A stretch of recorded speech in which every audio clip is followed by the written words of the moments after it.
Welcome, everybody, to the B Word. I'm Steve Lee, the lead of Square Crypto, and I'm here today to moderate a discussion about Bitcoin that will span from what makes it special to its relationship with energy, the community ethos, and the future of Bitcoin. I'm joined by three special guests.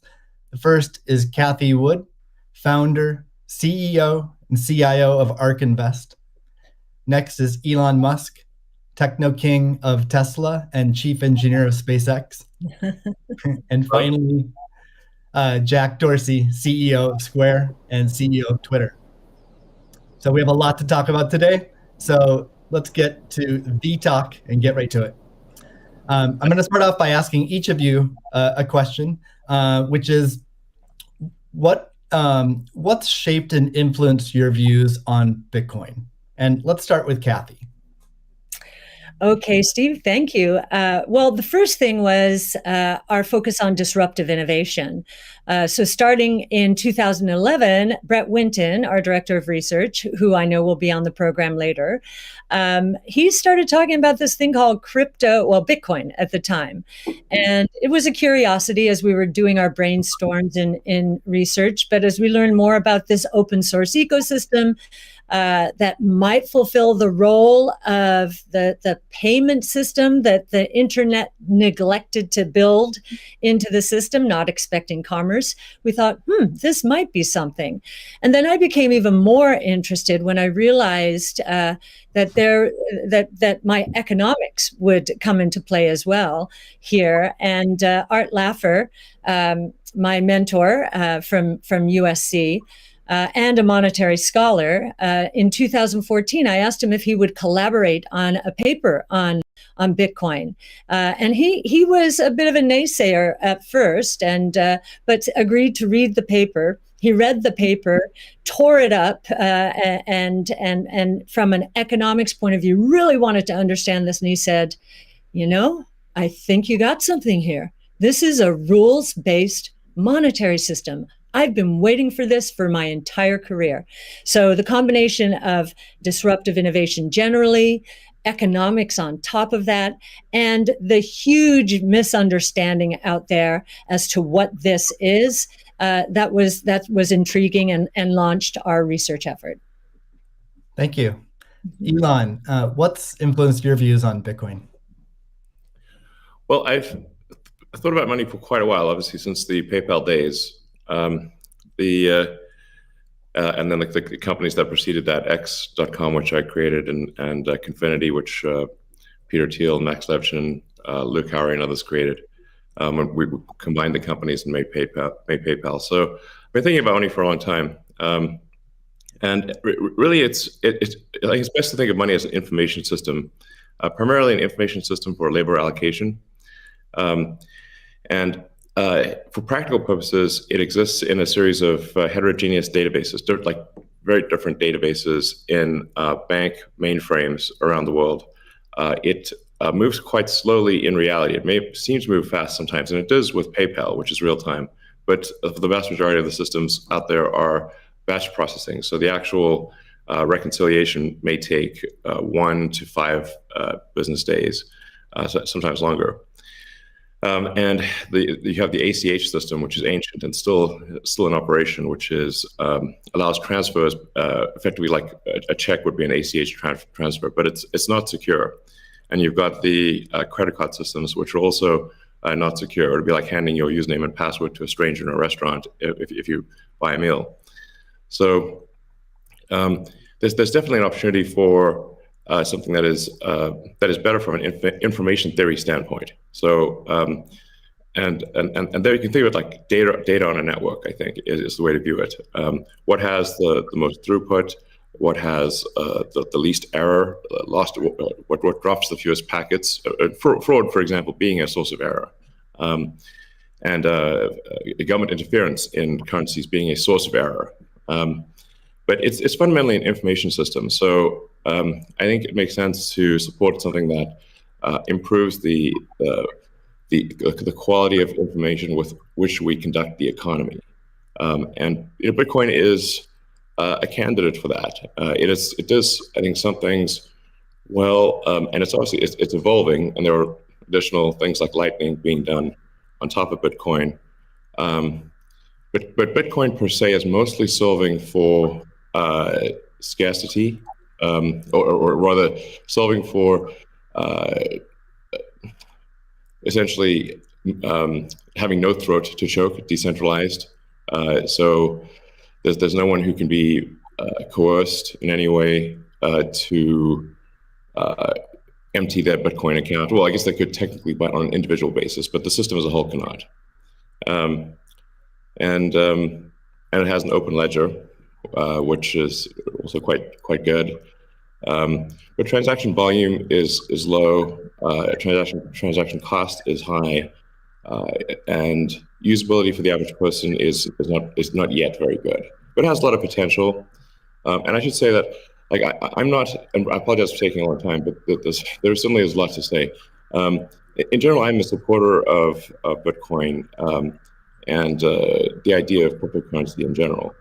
But as I've said publicly, we do need to watch out for crypto taking, especially Bitcoin, using proof of work to maybe use energy that's maybe a bit too much, and not necessarily good for the environment.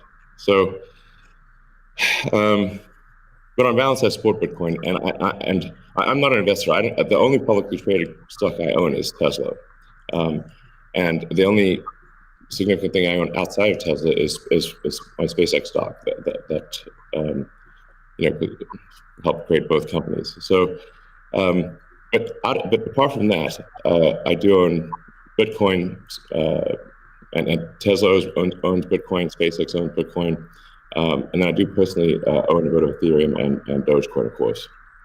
So. Okay, great. Thank you. And we'll get into some of those issues in more depth as well. Jack, how about you? What shaped your views of Bitcoin? The network and the community. It's deeply principled. It's weird as hell. It's always evolving, and it just reminded me of the internet when I was a kid. And I encountered alt cypherpunks when I was fairly young, and this was a topic of discussion for years. I didn't touch it until 2008 when we started Square. Elon and teams at X and PayPal inspired a lot of what we were trying to do, trying to bring in more to a physical world. But we encountered this crazy predatory system that was slow, that was obtuse. And I think, one of the things that we tried to do, which X and PayPal also tried to do, is build an abstraction layer around this complication and around this predatory nature that the financial industry can tend to be, and make it work for people. But when I saw Bitcoin in 2009, you see a chance to replace the whole foundation. And everything that Elon was talking about in terms of ACH and the credit card networks were built with very different agendas in a very different time frame. And it's crazy that they still exist, and they have scaled, but they just are not relevant to today, and they're certainly not relevant to the future, especially when you consider the entire world and countries like Nigeria or Ghana or India, and its interconnection with countries like the United States and Canada and all over Europe.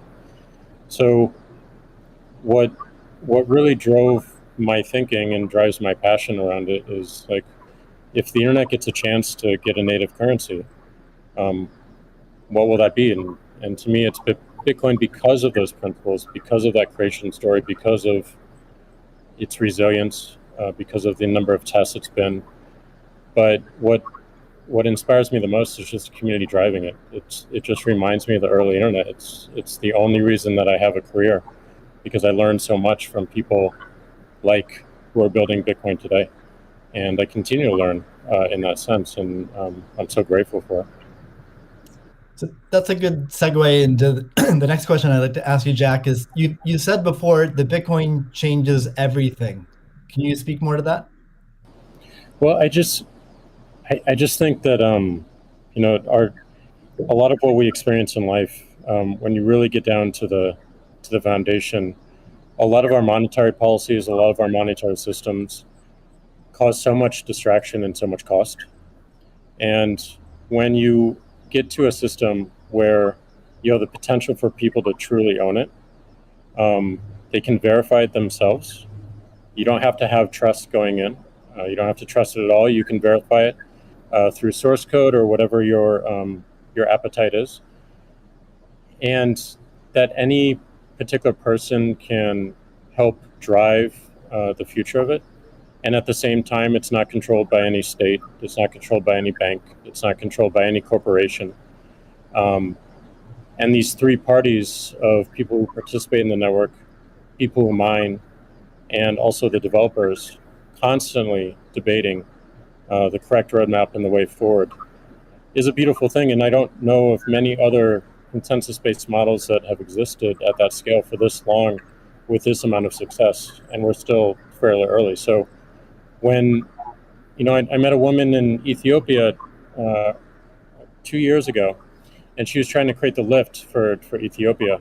Elon, I think I reached out to you at that time as well because she really wanted some Teslas. She still has to take paper fiat cash from her passengers and pay all of her drivers in the same way because there's no monetary system that she can utilize. There's nothing digital. And Africa as a continent is hugely interconnected from a monetary standpoint, but also hugely taxed in that same way.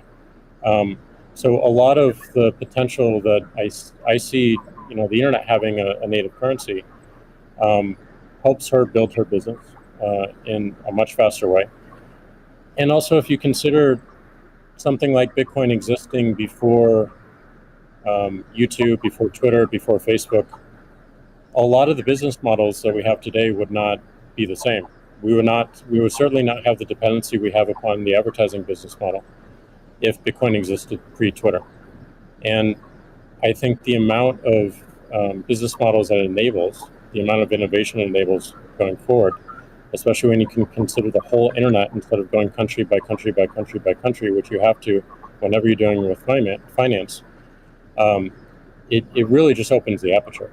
And that is what I want to see in my lifetime is a currency that is standard and sound for the internet that everyone can use.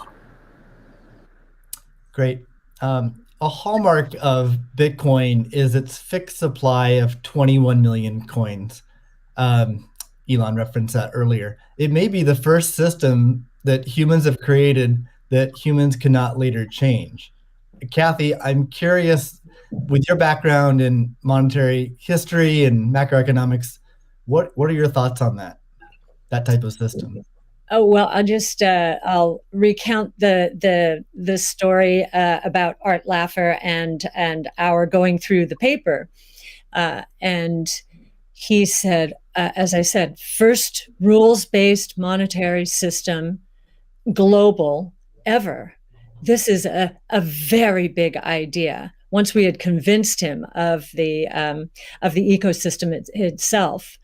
Now, this is the role that it's playing, given that the rule is a quantity rule, that 21 million units, is really a store of value role. So there are three roles of money. Store of value, very important. The means of exchange, so for transactions, and the unit of account. Every good priced in terms of whatever the unit is. So store of value is its primary use right now. The others exist. Unit of account, reserve currency of the crypto asset ecosystem.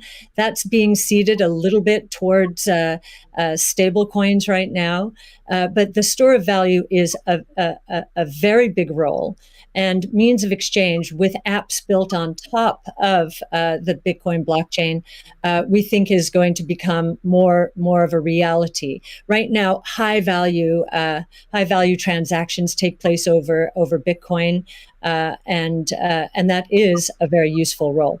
So we look at those, and I remember saying to Art, "How big could this be?" And he said, "Well, how big is the U.S. monetary base?" Well, today it's $8 trillion. $8 trillion. At the time we were talking, it was $4 trillion. So we've gone through another crisis since then. And so the store of value, this idea that purchasing power will go up over time if demand rises relative to supply ultimately fixed at 21 million units. That's a very good thing. Purchasing power going up globally around the world. And this idea that it's a hedge against confiscation of wealth. And that can take place in a myriad of ways. But inflation, and especially hyperinflation in emerging markets, is the primary way. Talk about destroying purchasing power.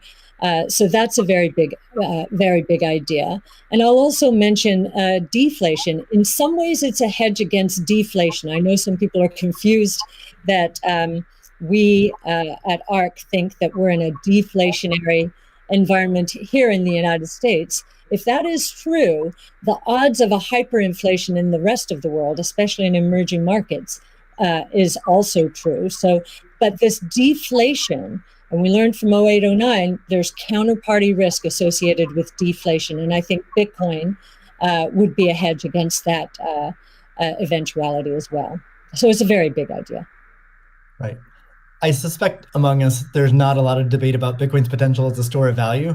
But Jack, you referenced earlier it being or becoming the native currency of the internet. Can you speak more to that, and also how it relates to maybe how institutions think about it?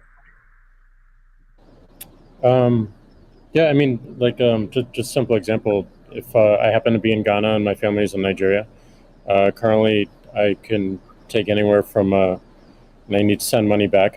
Anywhere from 10 to 30% off the top just to send that money back. Whereas if you just focus on the worldwide remittance problem, Bitcoin solves so many of those problems today instantly without having to go through any intermediaries or any slowness or complicated systems that a corporation or a state created. So I think having sound money that is separate from the state is the idea.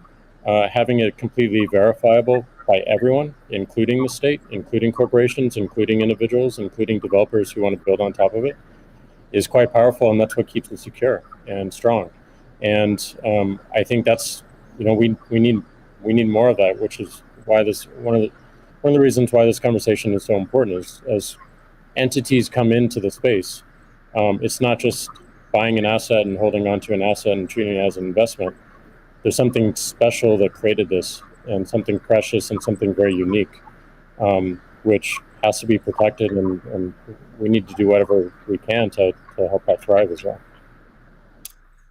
Elon, I'm curious your opinion on this. You mentioned earlier about Bitcoin's throughput, or the importance of throughput, maybe some concerns around Bitcoin. Can you speak? Do you think Bitcoin can become peer-to-peer cash? Well, Bitcoin does have a fundamental scarcity limit at the base layer that's designed in. That doesn't mean you can't have some layer 2 system in theory like Lightning. And I understand Lightning is doing well in some small countries. There's some question mark as to whether you need a money transmitter license.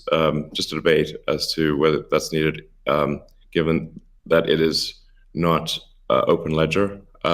So that's a whole separate debate, of course. But Bitcoin by itself simply cannot scale to be the monetary system for the world at base layer. But with a second layer, this is possible depending upon how that second layer is implemented.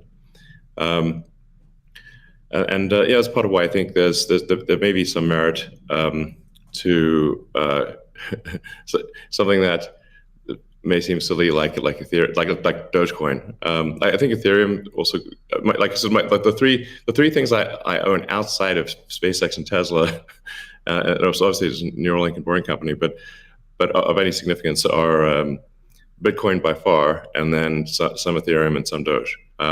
So if the price of Bitcoin goes down, I lose money. I'm not sort of I might pump, but I don't dump.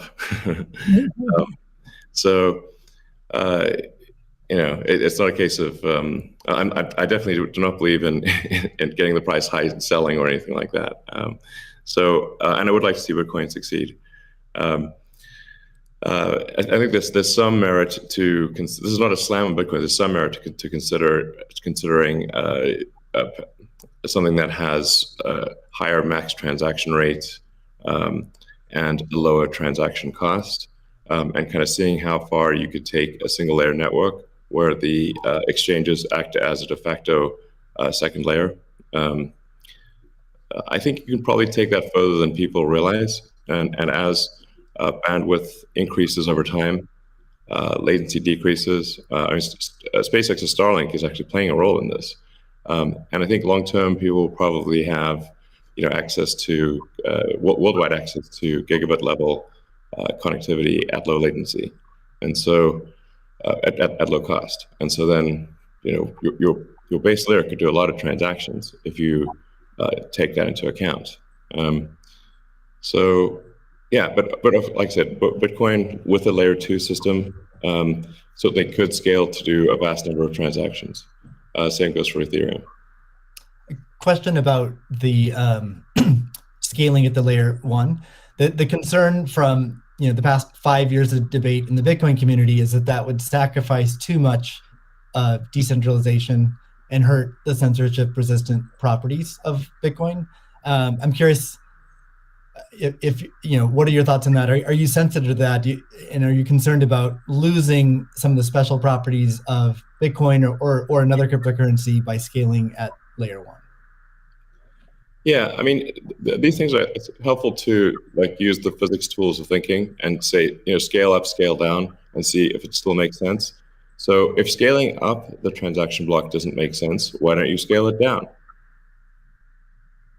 And have it be, so that somebody, with a laptop from 2008 can still run a Bitcoin node. Why not slow it down? Oh, you want to slow it down? Well, maybe you're at the wrong number then. there's actually there's members in the community that do want to slow it down, but I understand your point. It's silly. The reality is the average person is not going to run a Bitcoin node. So this is and Bitcoin. It was a lot of clever ideas, but these parameters were set. I don't know in 2008 or something, maybe 2009. And there's been some improvements since then, but not a lot. So, it's sort of like there was still in 2008 there was still a non-trivial number of people on modems. So, now it is quite common to get 100 megabit connection just for a house. Some houses have gigabit connections. So, and that trend is obviously in the direction of higher bandwidth and lower latency. And if somebody else doesn't do it, Starlink certainly will. So I have high confidence that you will be able to maintain a decentralized finance system while still having a much bigger blockchain, aka ASCII text ledger, a hash ledger. You can make the hash ledger bigger without suffering from decentralization as the average connectivity improves, obviously. One idea would be to to put a Bitcoin full node in Starlink terminals. That way more people would be running it. Actually, I have run this by the team at one point.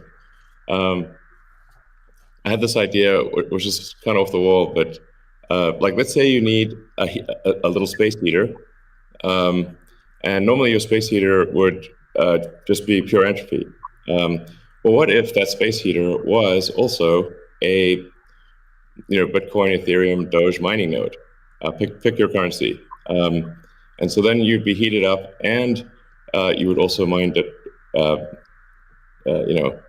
crypto and have connectivity in one.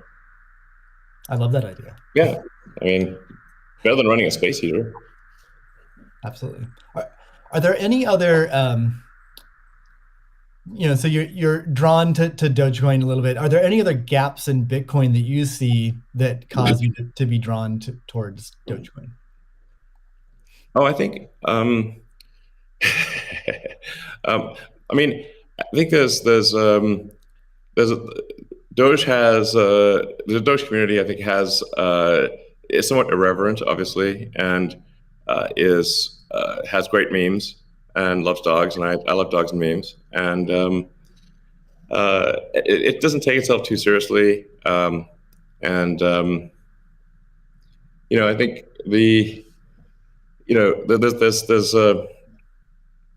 there's Occam's razor, which is the simplest answer is the most likely.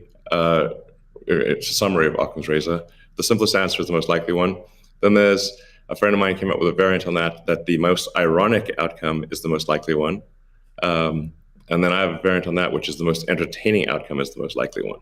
So if that is true, then the most ironic and entertaining outcome would be that the cryptocurrency that was started as a joke to make fun of cryptocurrencies ends up being the leading cryptocurrency.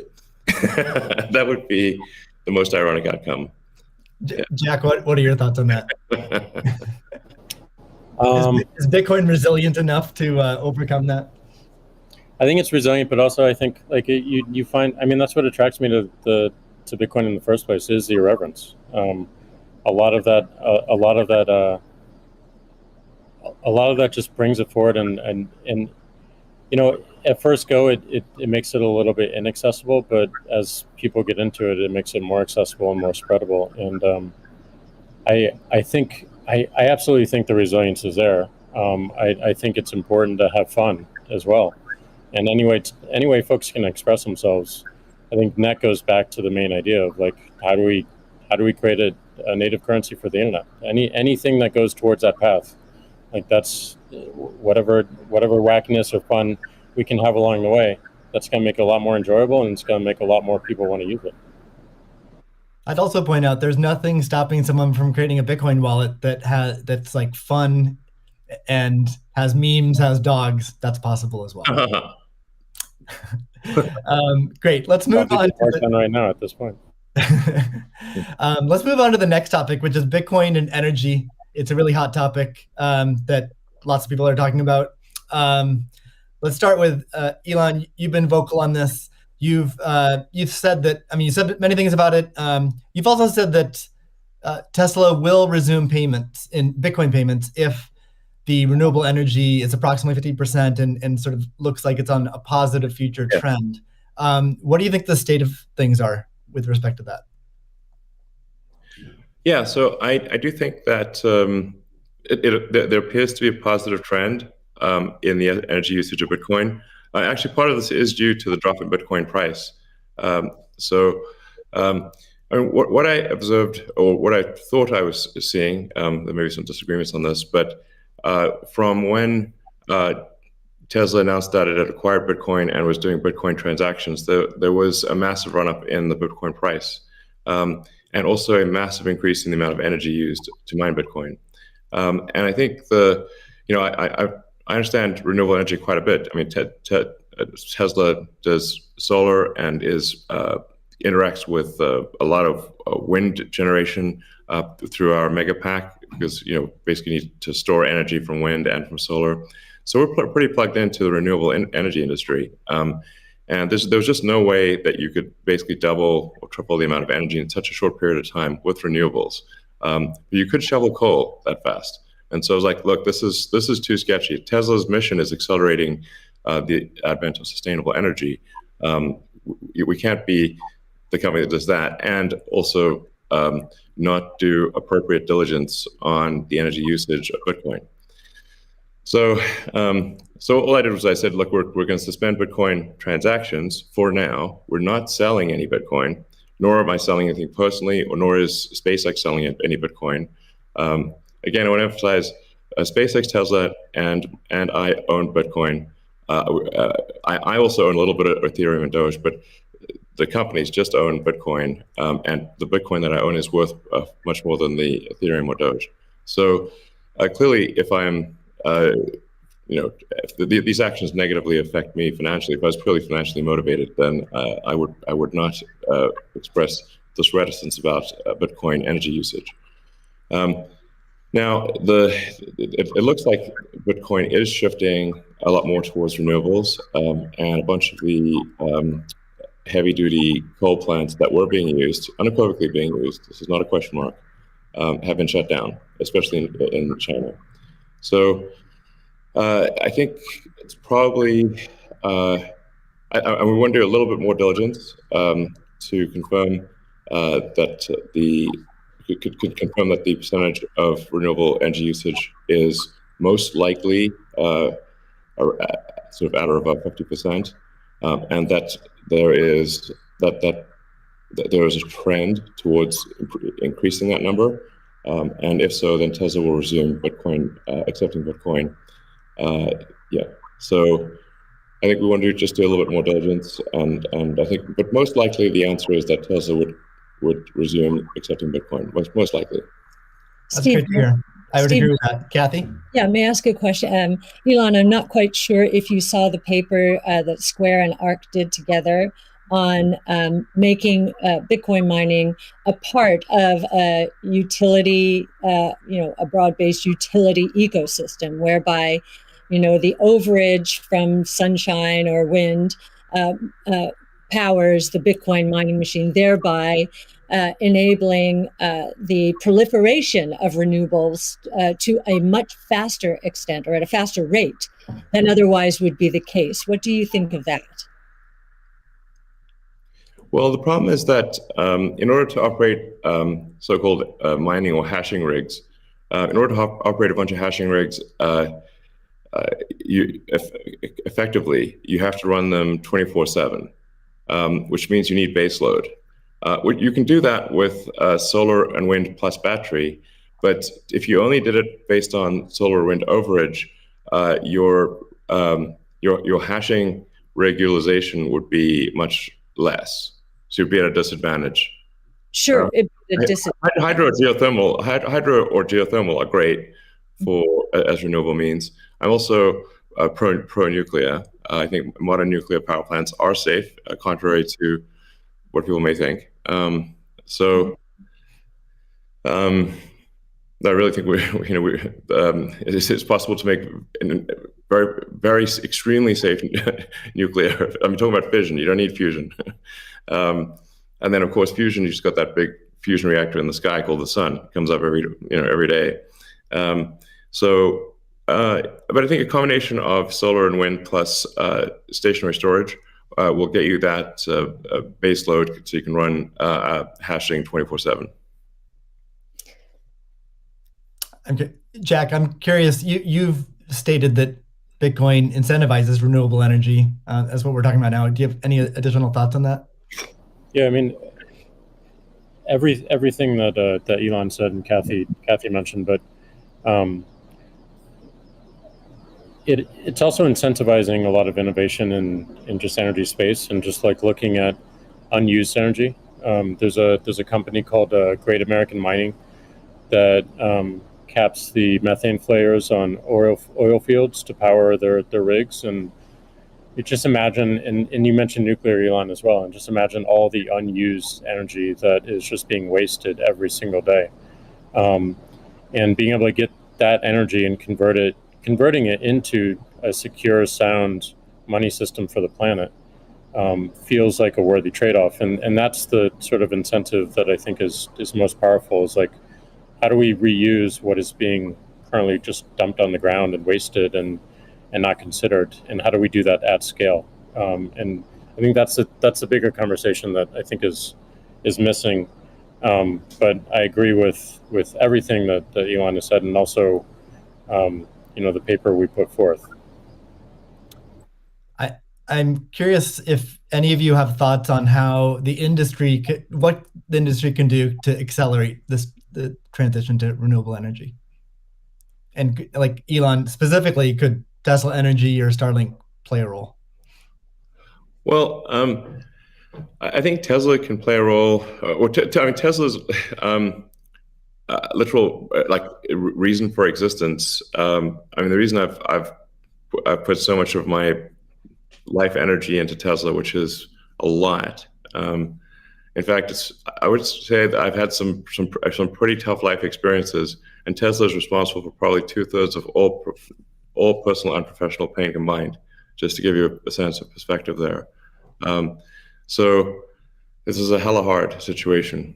But we do solar, commercial solar, solar retrofit, as well as the solar roof, and we make consumer battery packs called Powerwall for houses and small businesses, and then the utility scale, which are gigantic. These we've done now a number of gigawatt hour installations. That's a lot. That's a lot.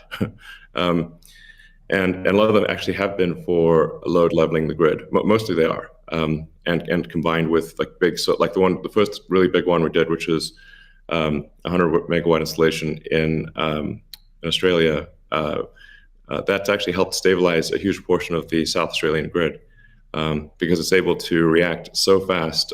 In fact, at first, because they've got a billing system in Australia that I think works at the sort of millisecond level, and we were operating at the microsecond level. So the system was operating so fast that the measuring system couldn't see it. But so Tesla's certainly doing a lot to enable renewables, especially wind and solar. And in fact, the limiting factor for us right now is cell production. So we need to both internally get the Tesla internal battery cells produced, as well as increase supply from suppliers. And generally, when I talk to our suppliers, and they say, how many cells would you like us? How many cells can you make? Because sometimes they're like concerned, like, well, is Tesla going to compete with them on cells? I'm like, no. If you want to make the cells, be our guest. It's just that we need a crazy number of batteries, and they need to be done. It obviously needs to be mined and produced and manufactured in an ethical and environmentally sound way. So, at Tesla, we really do aspire to be the good guys, to be a company that people can believe in. It doesn't mean we don't make mistakes, but that's what we try. So, but I think generally hydro, especially existing hydro, is good for mining. Geothermal, there's lots of places in the world that have geothermal energy. Like I said, nuclear is also good.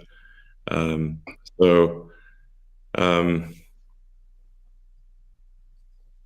think just I'm like as I said earlier, the expectation is not like that the energy production must be pure as the driven snow, but it must it can't be using. It also cannot be using the world's dirtiest coal, which was for a moment there. That's just difficult for Tesla to support in that situation. So I think. But I do think long-term renewable energy will actually be the cheapest form of energy. It just doesn't happen overnight. But as long as there is a conscious and determined and real effort by the mining community to move towards renewables, then obviously Tesla can support that. That's great. Kathy, we've been talking a lot about energy, but many institutions are facing questions around Bitcoin's relationship with ESG. Can you maybe speak a little bit more to what is S and G in ESG and how Bitcoin might support those? Sure. So E, of course, is environmental, S is social, and G is governance.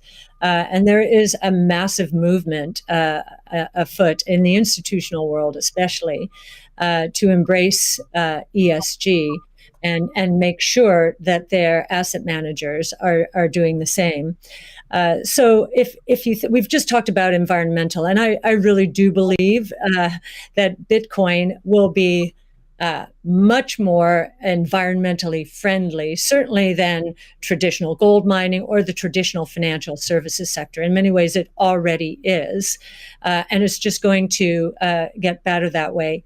In terms of social, I know that many institutions, when they are thinking of social, they think of diversity and equity, pay equity, and all of that. But from our point of view, the disruptive innovation point of view, social is much more than that. It is saving lives, of course, autonomous technology, that would be another topic for Elon.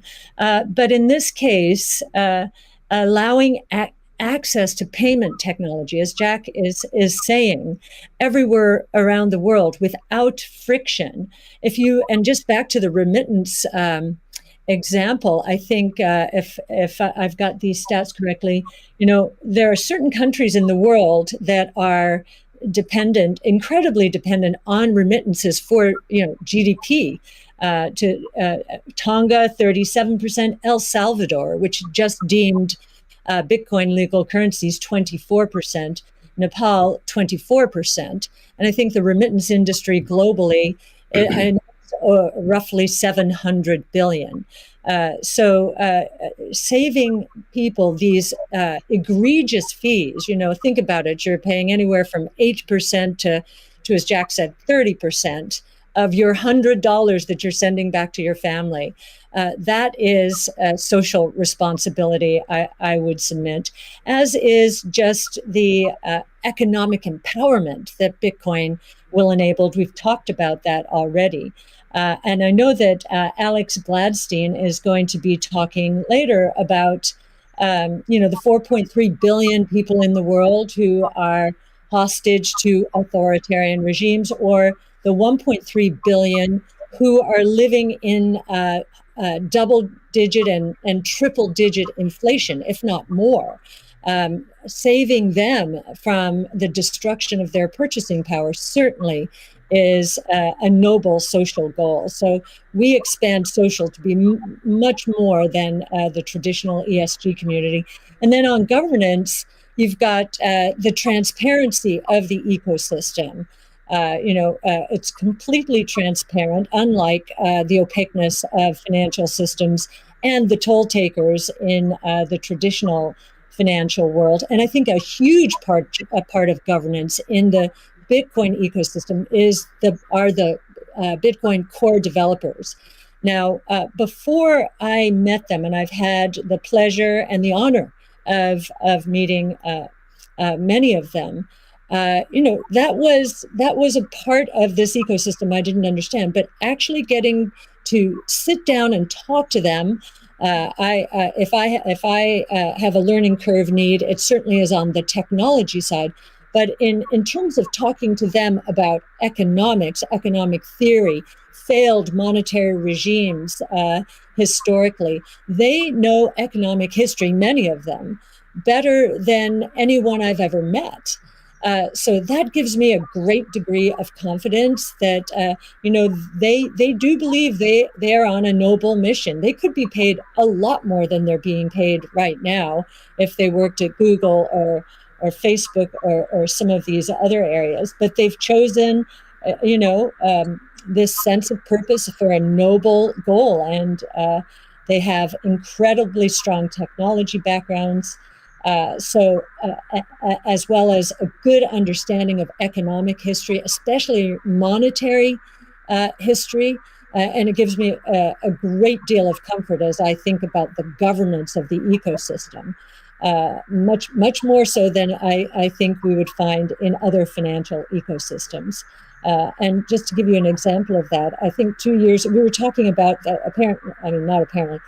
there's a big debate about reorganizations, I know, in the Ethereum network right now. Well, we saw the core Bitcoin developers and others at work back in 2019 when Binance tried to reorganize in order to reclaim 7,000 Bitcoin that were hacked. And they just wouldn't allow it. So we've already had some very good tests of the Bitcoin ecosystem, including developers.